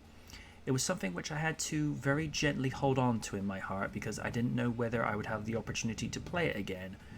The opportunity was very important to get again, and I'm very, very lucky and feel very privileged to have that opportunity now. There's something so true and honest and hopeful, which is the best of all of us, and I love that. I think it's the thing that we all truly yearn for deep, deep down, which is goodness, and everyone else being good and good to one another, and helping one another, even at our most cynical. I think that deep down, that's what we want. Why did he leave The Witcher? This is where it gets interesting.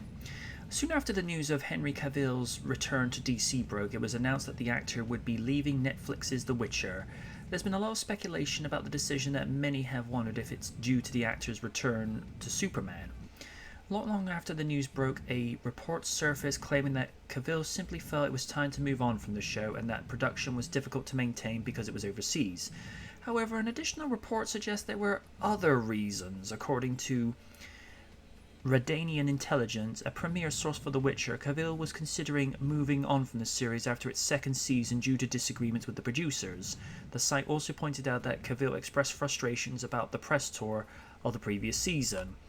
And the other reason I'm hearing from not just YouTubers like RK Outpost and Yellow Flash, it's because the producers weren't going to stick to the source material from the books nor the games, and they wanted to tell their own stories and just talk down to the audience. And Henry's just like, I just want to do the stuff that's from the source material. Why can't you just do that? And he's just like, if this is what it's like, if this is what you're gonna do, then I'm out. I mean, how to say this?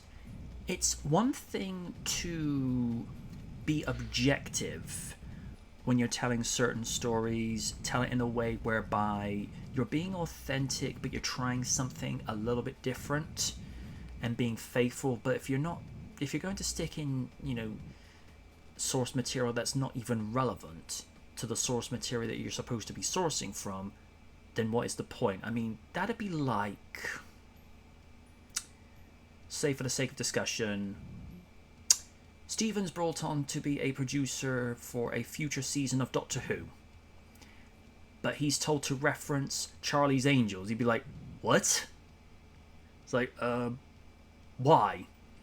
Or that'd be like, Raiden's going to be a writer for Blade 3 in the future, but he's told to write it from the perspective of... Let me think. Write it from the perspective of Steel. You'd be like, what? Like, no! It's like, the two don't go together. If we tried to find one for Madam President, it'd be like... Have a Sailor Moon story, but told from the perspective of a Buffy the Vampire Slayer styled story. It'd be like... The two... No, that wouldn't work because those are two elements you can't mesh together. I mean, you could try, but it's like... No, that wouldn't work. No. And somewhere out there on the internet, someone's listening to this, and I'm putting a germ of an idea into their head of, okay, Sailor Moon footage, but done to the score of Buffy the Vampire Slayer's theme song. I wouldn't be against that. That would be badass. That would be badass. Mm-hmm. But it's just the idea of, you know, the sailors going up against vampires. Like, okay, it's a little different. I think there is like an unreleased anime segment short. I'm not sure if it's a short or something, but where they technically did fight vampires. So it was, again, I can't describe it because either was a fever dream or I can't remember very well, but yes, they did fight vampires at one point. And I think there were these like musicals that they have in Japan where they did also fight vampires. So I'm like, not that far off. All right. So Stephen, we'll start with you. What do you make of the situation in which Cavill basically just said, look, I'm done with The Witcher, even though it pains me to do it, and the fact that he never gave up on putting the blue suit back on? Well, everyone has that. Well, with most projects, people always have that little inkling that they make. If you enjoy doing something and you end up having to leave it for a while, you hope you're going to come back to it. It's only natural. And as for the Witcher situation, yeah, I can see why. It's like Random used to say, if you don't like doing something, why do you don't do it? Exactly. No, I completely agree with that sentiment. I mean, this is why, you know, all these years later, he has stayed off of YouTube. I mean, probably goes onto YouTube just to, you know, watch his favorite reviewers, and for a time he would actually only have his PS4 on and just watch a looping video of a fireplace. Don't ask. I stopped trying to figure that out a long time ago. But, no, I mean, he was not a fan of how YouTube was done. I think he kind of walked away 2016, 2017. I mean, I'm not on here on YouTube as much as I used to be, mainly because body clock, scheduling, and work scheduling, and also because of the level of detail I actually put into my movie reviews now, and because of the fact of, and Dan, I know you're listening to this, as a friend, I love you, but this is why Ask the Knight is currently sitting on the shelf, is because, you know, it's not fair to other people when there are all these multiple viewer specials and you were the only one sending in questions. I mean, I'm glad that you sent questions in, but this is why that got shelved and I focused on something else. And, you know, I was talking with X24 Rider the other day because he's thinking about kind of getting back into Knight Rider, and I still have season 3 of Night Watch to finish up. It's just that when the situation with Logan Paul happened when it did in 2018, it screwed everything up. And, you know, I had maybe the third quarter of season 2 of the original Knight Rider to finish off, and I just lost motivation. And keep in mind, folks, I'm working on movie reviews every 2 weeks and doing this once a week, and then doing the live streaming for Dark Knight Tuesdays and Jurassic Wednesdays every week. And keep in mind, if you work nights, it's very difficult to wake up at an early point in the afternoon. Steve can vouch for this. Yeah. It's difficult to wake up in the afternoon and get yourself to stay awake because it's those first 10 minutes. If your head's not off the pillow, I guarantee you're going to sleep for another 5 to 6 hours. Granted, some days I kind of needed the extra sleep, but there are those times where I kick myself later and think, I could have got some editing done. But, you know, it is what it is. It is what it is. Steve, were you done? Yeah, I believe I was. Madam President, what do you make of the fact that Cavill held on to never giving up hope that he would play Supes again, and what do you make of the situation where he, grudgingly had to leave The Witcher? Well, when it comes to him holding on to the role of Superman, I'm like, it's an iconic role, and with the right direction, he is the perfect Superman. So, as much as I don't like the Whedon version of Justice League, he actually did okay as Supes in that. Yeah. It kind of it felt like classic Superman right there, but that's neither here nor there. I feel like DC's finally letting him off the Snyder broody self-loathing Superman, where it's like we get to see Clark Kent as he's meant to be played by, and I feel like that's what Henry is going to enjoy with that. Since I'm glad he held on hope to getting the role back or keeping the role, so good for him. As in regards to the stuff going on with The Witcher, it's a fucked up situation, and the fact that they're replacing him with the lesser Hemsworth. I'm sorry, but it's like, no. I'm sorry, no. Just no. Unless it's gonna be a prequel, because not sure him and Liam are the same age. That wouldn't work. I think Liam's a lot younger. Yes, Liam is a lot younger than Henry, and that doesn't work unless they're gonna do some kind of prequel bullshit, which wouldn't make any freaking sense. And the fact that they're saying, oh, we're not going to follow the source material, first of all, that's what you promised Henry. That's what you promised him, because he is a fan of the books and the source material.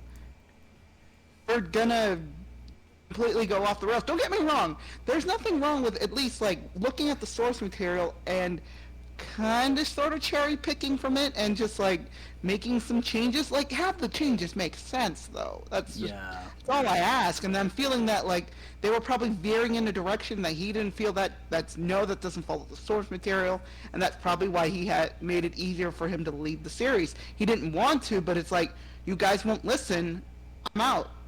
So I have to have respect for that he's willing to walk away from a role he was campaigning for because they won't listen to the source material. Just it is what it is, so Yeah. I kind of have to have respect for him for that.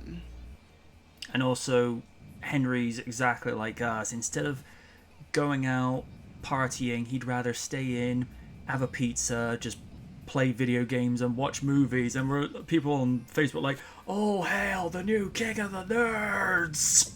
Praise the king of the nerds.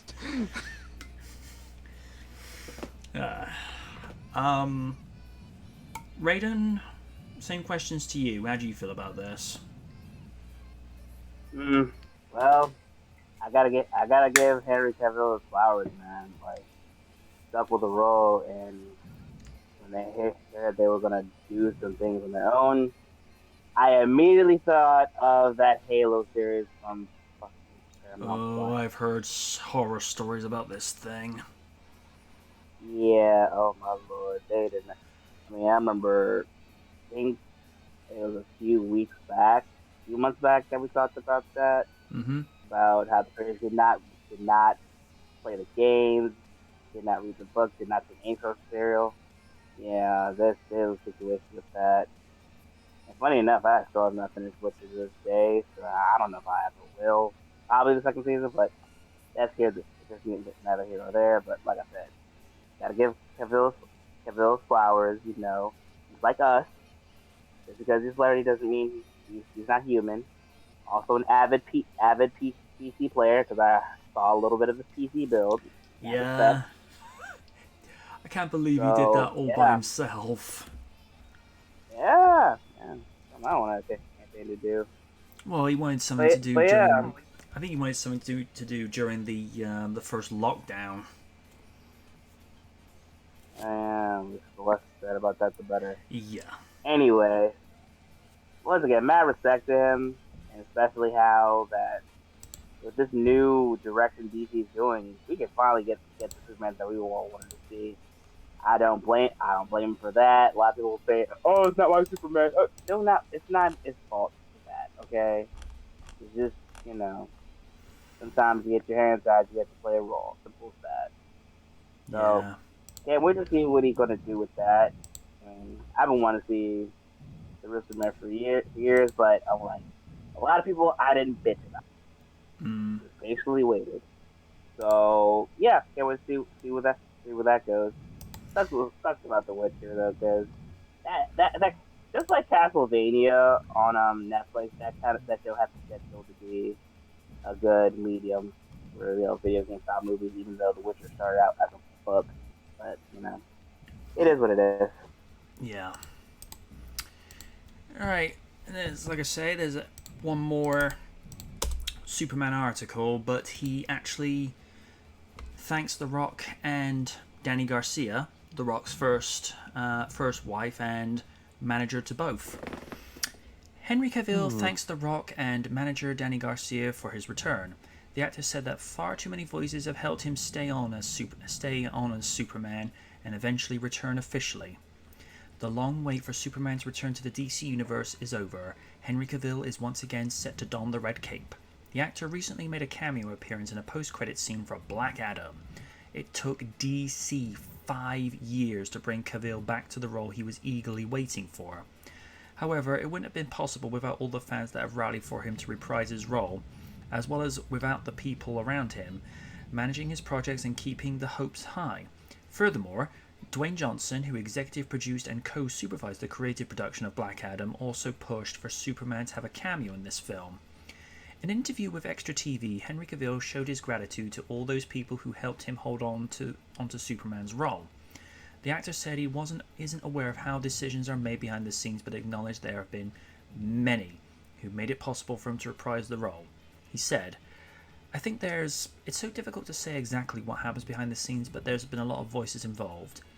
Thanking Dwayne Johnson and his managers Danny Garcia and Hiram Garcia, he added, "I'm also thankful for Danny Garcia and Hiram Garcia. Indeed, Dwayne Johnson being so involved in helping me come back to this character. I mean, the deeper I dig, the more voices I discover, but Danny and I have a close relationship as well because she was my manager." As great as it was for Henry to get back into the DC universe, it's equally great for the fans who have been wishing for Superman's story arc to continue in the franchise. It's almost been a decade since Man of Steel arrived, not 13 years ago. I'm sorry, Warner Brothers Discovery execs, but Man of Steel was out in 2013, not 2008. Unless you're thinking of Superman Returns, in which case that was 15 years ago. Just saying. Which remains the only solo film to feature Cavill as Superman. Hopefully that will soon change when the DCU moves ahead under new leadership, with Superman leading the vanguard once again. What could Cavill's return mean to Superman the DCU? Firstly, Henry Cavill's return as Superman means that the old DC Extended Universe storyline still stands. There were rumors that those stories will still get erased in The Flash so that the franchise could sway away from Zack Snyder's films, which conflicted with the studio's plans. Cavill's return became more impossible when Warner Bros. Went under management changes multiple times. But things started looking better recently when the studio announced plans for a new DC universe, which shall be like Marvel Cinematic Universe, becoming a fitting shared continuity in the next 10 years. Now that it has happened and the DC Studios has new leadership, it's feasible that many Superman stories will take shape in the franchise. Given Superman is a significant IP for DC Studios, there is hope for a Man of Steel sequel to happen, finally. Moreover, it seems clear that the next Black Adam appearance won't be a showdown between him and Shazam, but a duel between him and Superman. Moreover, It would be interesting to see how DC Studios revive the Justice League storyline and establish other characters associated with Superman, including Ben Affleck's Batman and Lois Lane. There's still time before DC Studios announce Cavill's future in the franchise, but rest assured, the actor is back and he has claimed himself. His return in Black Adam is just the beginning of a promising and entertaining future of the beloved character in DC Universe. And I will add one final thing. Hopefully now, and I mean hopefully now, we will get Cavill to try and live up to the potential that he has always had in him, and that is to possibly succeed Christopher Reeve as the quintessential Superman. Because whenever people think of Superman, most people from the 70s to the 90s, their first thought will be of Christopher Reeve. Because when you look at him in that role, you don't see an actor playing Superman, you just see Superman. Henry has that potential to be just that. He has that potential to be, oh, that's not Henry Cavill, that's Superman. He has that potential, but as Madam President has pointed out on multiple occasions, if the studios just fed him decent material, this wouldn't have happened. Because, again, I have to bring this up. Next time they shine your light in the sky, don't go to it. The bat is dead. Bury it. Consider this mercy. I'm like, who the hell are you? It's like, you're not Superman. I mean, alright. If that movie was an Elseworlds story with a darker, more brooding Superman, then I'd say, okay. Because that's like a what if situation. That'd be like... Honestly, it reads to me like All-Star Batman and Robin Superman, where he was kind of a douche. I'm sorry, the only reason I know about that comic is because Linkara reviewed that piece of shit. The movie, No. the animated movie All-Star Superman, though, I actually enjoy because that was actually a nice little glimpse into sort of Superman, you know, getting his affairs in order and trying to finish what he started. And I found it interesting that one of the scientists was voiced by the guy who played Wesley Wyndon-Price in both Angel and Buffy. Oh, interesting. Alexis Denisov, that's the name. Because when I saw that name pop up, I'm like, wait a minute, his voice does sound familiar. And it's one of those movies where, you know, what if you did have a story where Superman actually died for keeps this time? Not like Doomsday, where, you know, his metabolism has slowed to a fault, you know, to a slow pace. Like, he's dying. That's, you know, that's chapter 1. And just seeing him, you know, come to terms with everything. It's where you it's like, it's not necessarily in the same context as Steve said earlier, but it's appreciate them while you have them. And it's just sort of seeing like the epilogue at the end of the movie where people are coming to terms with the fact that he's gone. I mean, it'd be like, let's say, looking at it from the perspective of Gotham in the continuity of The Dark Knight Returns. Imagine 2 to 3 years without bats. Criminals have a field day, but as soon as they, you know, see like the silhouette of a man, and no, I don't think Batman would do the Fandango. Although, if anyone's ever seen like the Bat Metal music videos, he probably would try to do a cover version of that. By the way, can I just say those music videos are badass. Yeah, you know, it's just that sense of loss and acceptance, and I think they handled that really well with All-Star Superman. Whereas, as I say, with what they're doing now with Henry, I mean, yeah, we absolutely chastise the theatrical cut of Justice League because you have Ben Affleck's Batman trying to be Tony Stark, and it's just like, dude, no. Don't try to be Tony Stark. RDJ has that down pat to perfection. Just be Ben Affleck Batman. Be the the brooding, grubby Batman that just has like a zero filter for anything. And the Snyderverse doesn't necessarily needs to be dark pessimistic, but it may have done with maybe just a little lightening up.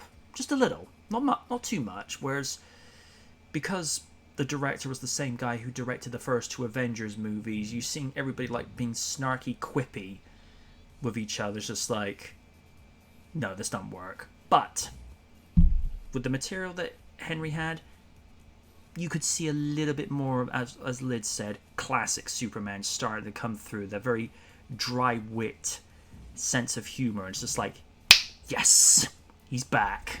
This is the Superman we want, need, and deserve. And we kind of got little hints of that at the end of Man of Steel. It's like, are you effing stupid? That was a multi-million-dollar satellite. It was. It's like... Although, in the context of the time frame of Man of Steel, he seemed to have gotten over Zod's death very quickly. I mean, if this had been, 6 months to a year down the line... Honestly, that would have been a better opening scene for, again, the next movie, instead of making all dour and sad. Reveal that Clark knows they're following him, or they're watching him. That'd be a nice little thing for the opening segment, because it would be a little bit more time for him to, recover from what he had to do to Zod. There's, he's not, again, he's using his dry wit and sense of humor to cover for the fact that, yeah, he still feels guilt over killing someone, especially the last of his race, but still, that kind of was a little, I agree with you, it's a little, off center. I'm like, what the hell? Or wait, did I miss something? And apparently, him yelling out in pain and agony in grief like that was not in the script. He ad-libbed that. And Snyder liked it so much and said, keep that in. Keep that in. Well, because sometimes actors read a situation and think, I'm going to try this. And they're like, it's like, did you record that? It's like, yeah, leave that in. Leave that in. I mean, it'd be like, say, a stupid decision happens in WWE, which is not narrowing the situation down very much, and there's all silence, and then you hear Raider out of the crowd, this is bullshit! And then you just hear Austin go, hey, get that man a beer, he's absolutely right! And there's Raiden, holding the hand, hey, I'll take a Steve Weiser. I'm of two minds with the death of Zod in Man of Steel. Yeah, for Superman, very out of character. But, faced with the situation that he had in front of him, you either kill the last of your race, or you let 3 to 4 innocent bystanders who have nothing to do with this situation get executed just for being human. And also, before he did it, I don't say he begged please, don't do it, do not do it, and he had no choice. He had to kill him. And you saw the look on his face, I don't want to do this, but it's to steal a line from Optimus Prime in the first movie, you left me no choice, brother. But yeah, I think that situation for Man of Steel is always going to be divisive, no matter how much time passes, because whether it's George Reeves, whether it's Christopher Reeve, whether it's Dean Cain, whether it's Brandon Routh, or the actor who's playing Tom Welling. Tom Welling, or to the actor who's playing Superman currently in Superman and Lois. You're always gonna. Tyler Hoechlin. Yes, I like him. He's a good soups. You're always gonna have people making those comparisons with Henry's version and be like, and they were like looking, it's like, dude, really? But you know, Man of Steel was meant to be different. Maybe not in the way that we would have preferred, in some places different, but it is what it is. Stephen, well, was there really much to say with regards to the fact that, you know, Henry is being very thankful to the people that brought him back in? Well, I'm glad that he's being very humble and such. I can't really say more than that. It's an interesting thing. He was actually auditioning for Superman for around Superman Returns as well. And one other actor was auditioning at the time. Knight Rider SG's own Justin Bruning. Ooh. He could have been Superman. And to be fair, you know, because there are some shots in Knight Rider SG where I'm sure the women had a nice treat for, where Justin was shirtless, and that will probably please Win to no end. Keep in mind, he built up 200 pounds to be 200 pounds of muscle. So, and because he's 6'3", and I think Christopher Reeves was like 6'3", 6'4", in his prime. You know, Justin could have looked the part. And with regards to the hair, you know, there are things called hair pieces. You could have had that done. So, you never know. And of course, there was once upon a time Ben Affleck played Superman when he was portraying the George Reeves version in, I think the movie's called The Hollywood Story, because it was centering around George Reeves committing suicide. At least that's my understanding. Madam President, what do you make of the fact that, you know, as Steve said, that Henry's just being so humble about this? I gotta say I agree with that. He comes off to me as not like every pretty boy actor in Hollywood out there is. He's kind of cut from a different mold, and I respect that.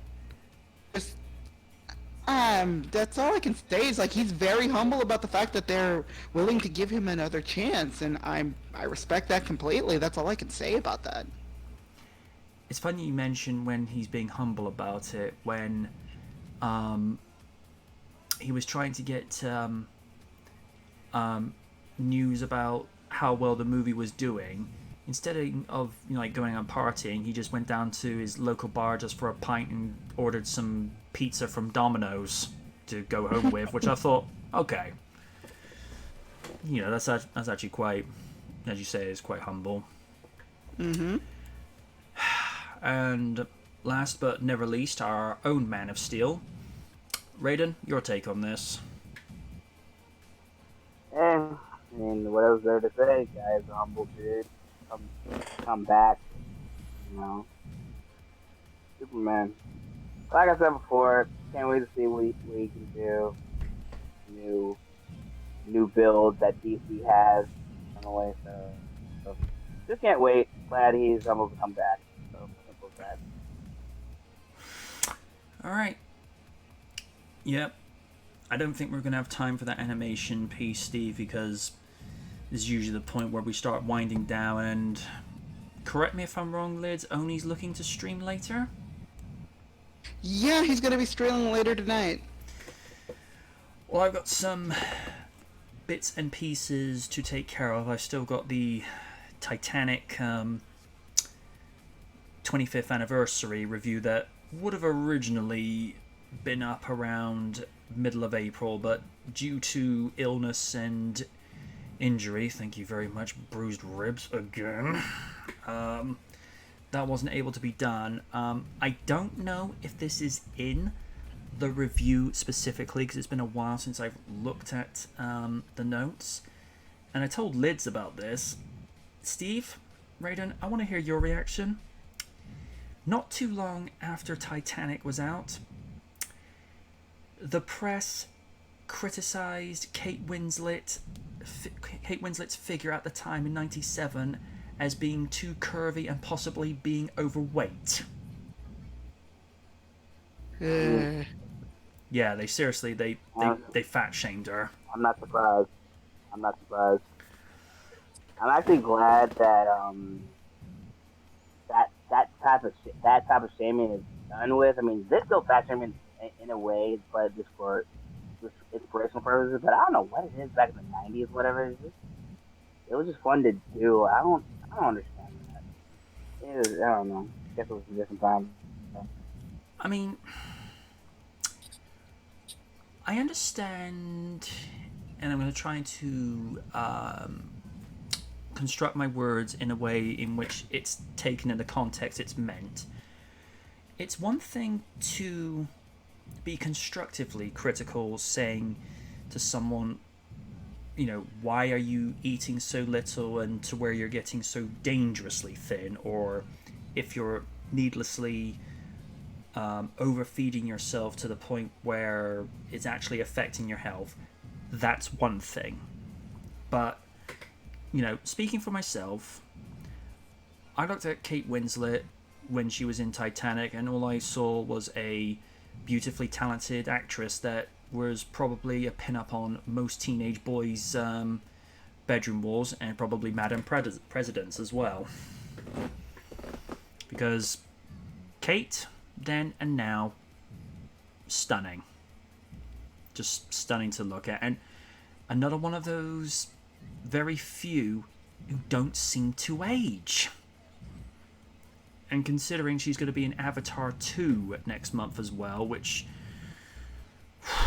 that's going to be a tall order to sit down for that one.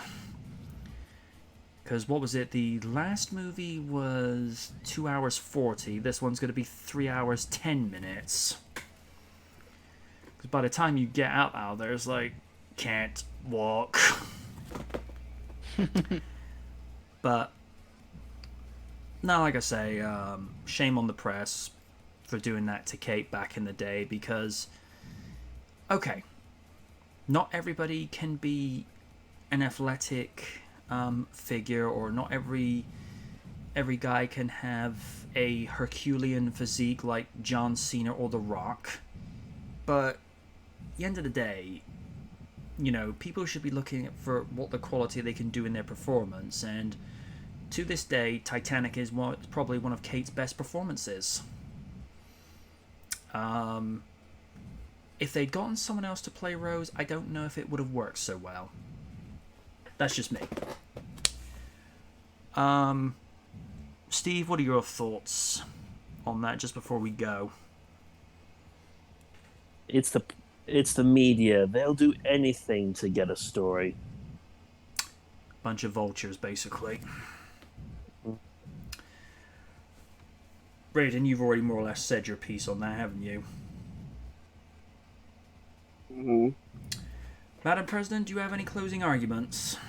I can't really bring up anything else. I think I'm basically got anything I need to say out of the way.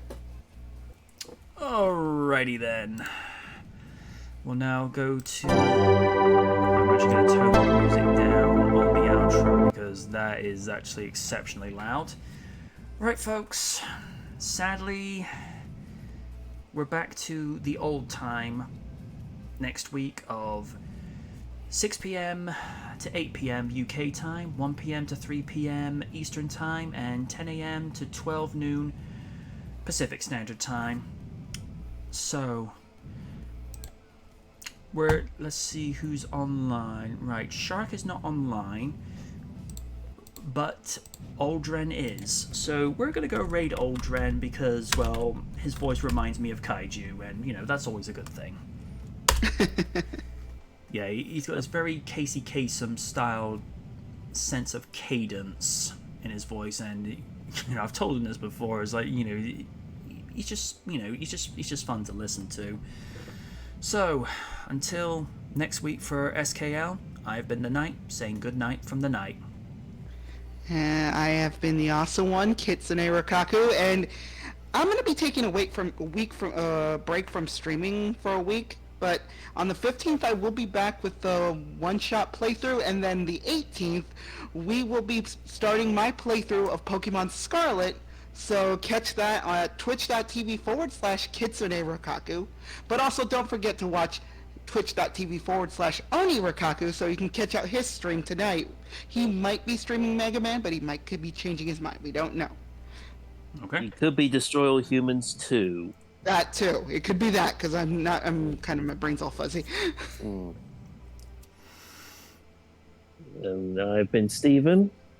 I don't have anything to plug, but I will say to check out a good friend of ours' comic book, Kaiju Noir's Primal Warrior Draco Azul, issues 1, 2, and 3. Now available to buy on Amazon, Kindle, and Comixology.